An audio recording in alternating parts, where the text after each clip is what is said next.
Chapter 13. The Amusements of Tharna. The sun hurt my eyes. The white sand, perfumed, sprinkled with mica and red lead, burned my feet. I blinked again and again, trying to lessen the torture of that glare. Already I could feel the heat of the sun soaking into that silver yoke I wore.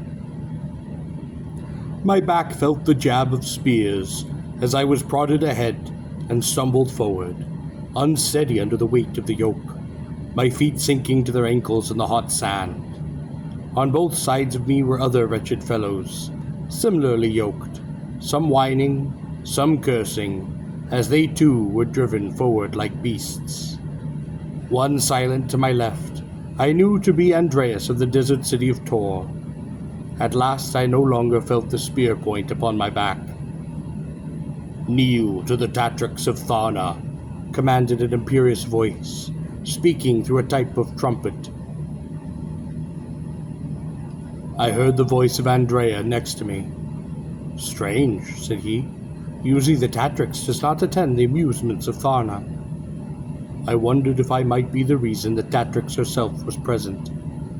"Kneel to the Tatrix of Tharna," repeated the imperious voice. Our fellow prisoners knelt. Only Andreas and I remained standing. "Why do you not kneel?" I asked. "Do you think that only warriors are brave?" he asked. Suddenly he was struck from behind, brutally in the back by the butt of a spear, and with a groan he sank backwards. The spear struck me too, again and again in the back and across the shoulders, but I stood, somehow strong in the yoke like an ox. Then with a harsh crack a lash suddenly struck against my legs, curling about them like a fiery snake. My legs were jerked from beneath me, and I fell heavily into the sand. I looked about myself. As I had expected, my fellow prisoners knelt in the sands of an arena. It was an oval enclosure, perhaps 100 yards in diameter, on its longest axis, and enclosed by walls about 12 feet high. The walls were divided into sections, which were brightly colored: golds, purples, reds, orange, yellows, and blues. The surface of the area, the white sand, perfumed and sparkling with mica and red lead, added to the colorful mien of the place. Hanging over favored portions of the stands, which ascended on all sides, were giant striped awnings of billowing red and yellow silk. It seemed that all the glorious colors of Gor, which had been denied in the buildings of Tharna, were lavished upon this place of its amusements. In the stands, shaded by the awnings, I saw hundreds of silver masks, the lofty women of Tharna, reclining upon benches, softened with cushions of colored silk, come to view their amusements. I also noted the gray of the men in the stands. Several were armed warriors, perhaps stationed there to keep the peace, but many must have been the common citizenry of Tharna. Some seemed to be conversing amongst themselves, perhaps laying wagers on one sort or another, but most sat still upon the stone benches, glum and silent in their gray robes, their thoughts not easily read.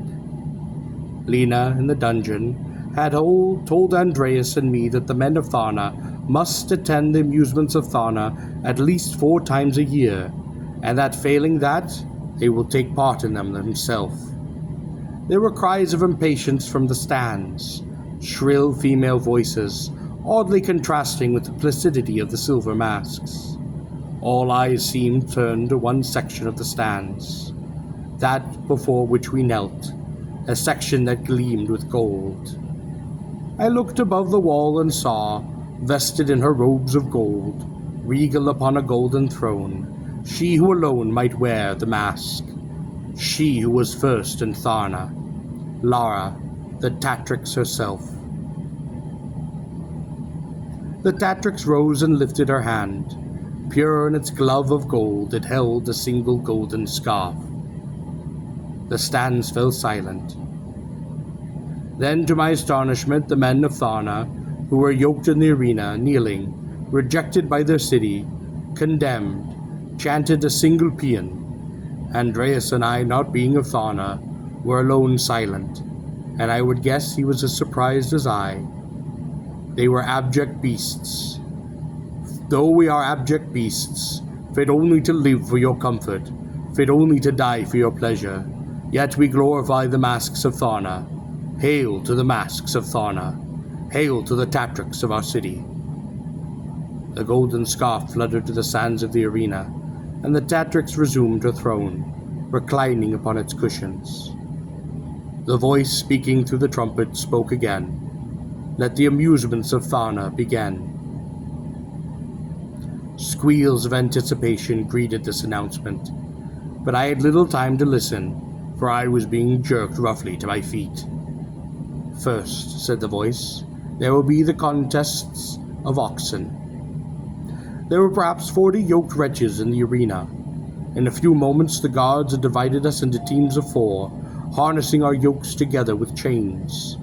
Then with their whips they drove us to set large blocks of quarried granite, weighing perhaps a ton apiece, from the sides of which protrude heavy iron wings. More chains fixed each team to its own block. The course was indicated to us.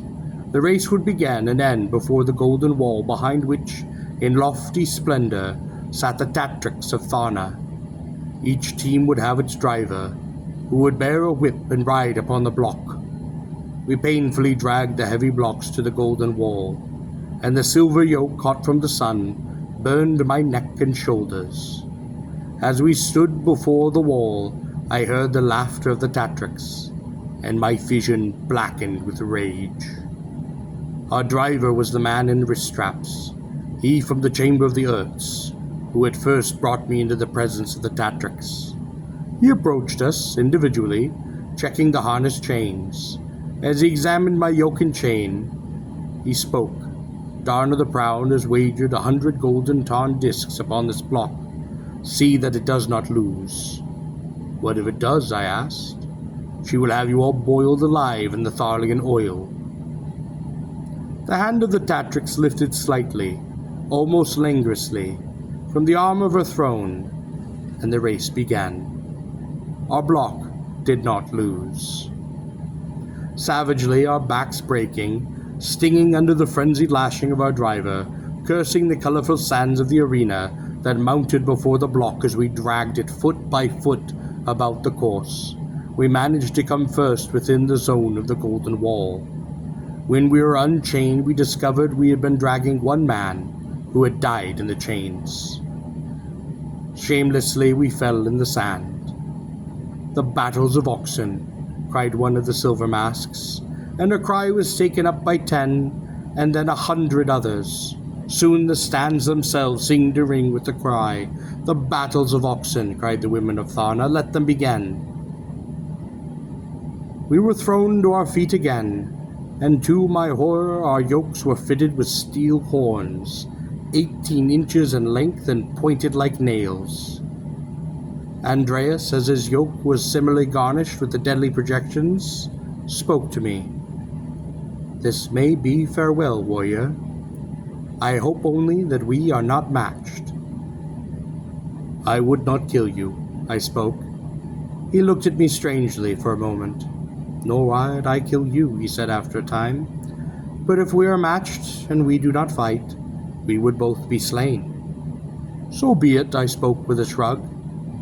Andreas smiled his happy smile at me. So be it, warrior, he agreed.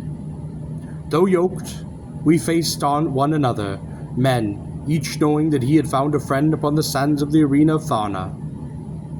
My opponent was not Andreas, but a squat, powerful man with short-clipped yellow hair. Kron of Thana, of the caste of the metalworkers. His eyes were like blue steel. One ear had been torn from his head. I have survived the amusements of Thorna 3 times, he said as he faced me. I observed him carefully, for he would be a dangerous opponent. The man with the wrist strap circled us with a whip, his eyes upon the throne of the Tatrix. When the glove of gold once more lifted, the dreaded conflict would begin. Let us be men, I spoke to my opponent, and refused to slay one another for the sport of those in silver masks. The yellow, short-haired cropped man glared at me, almost without thought, almost without comprehension. Then it seemed as though what I had said had struck deep within him, some responsive chord. His pale blue eyes glimmered briefly. Then they clouded once more. We would both be slain. Yes, I said. Stranger, I intend to survive this amusements of Thorn at least once more. Very well, I said, and I squared off against him. The hand of the Tetrix must have lifted. I did not see it, for I did not care to take my eyes from my opponent. Begin, said the man in the wrist straps. And so Cron and I began to circle one another, slightly bent so that the projections on the yoke might be used to our best advantage. Once, twice he charged, but pulled up short, seeing if he could bring me forward, off balance to meet his charge. We moved cautiously, occasionally feinting with the terrible yokes. The stands grew restless. The man in wrist straps cracked his rib. Let there be blood, he said. Suddenly the foot of Cron swept through the white perfumed sand, bright with mica and red lead, and kicked a broad sheet of the particles towards my eyes. It came like a silver crimson storm, taking me by surprise, blinding me. I fell to my knees almost instantly, and the charging horns of Cron passed over me. I reared up under his body, heaving it onto my shoulder, backwards, and over onto the sands. I heard it hit heavily behind me. I heard Cron's grunt of anger and fear. I couldn't turn. I couldn't drive the strikes through him, because then I would not risk missing. I shook my head wildly. My hands, yoked helplessly, tried vainly to reach upon my eyes, to rip those blinding particles from my vision. In my sweat and blindness, unsteady under the violent swinging yoke, I heard the squeals of the frenzied crowd. Blinded, I heard Cron regain his feet once more, lifting the heavy yoke that bound him. I heard his harsh breathing, like the snorting of an animal. I heard his short, quick, running steps in the sand, thudding toward me in a bull-like charge. I turned my yoke obliquely, slipping between the horns, blocking the blow. It sounded like two anvils hurled together. My hands sought his, but he kept his fists clenched and withdrawed as far as he could in the bracelet of the yoke. My hand clutched his withdrawn fist and slipped off, unable to keep its grip from his sweat, his and mine. Once, twice more he charged. Each time I managed to block his blow, withstanding the shock of that crushing yokes, escaping the thrust of those murderous horns. Once I was not so fortunate. A steel horn furrowed my side, leaving a channel of blood, the crowd screaming in delight. I managed to get my hands under his yoke. It was hot, like mine cooking in the sun. My hands burned upon the metal. Cron was heavy, but a short man. I lifted his yoke and mine, to the astonishment of the stands, which had fallen silent. Cron cursed as he felt his feet leave the sand, painfully as he writhed, hung in the yoke.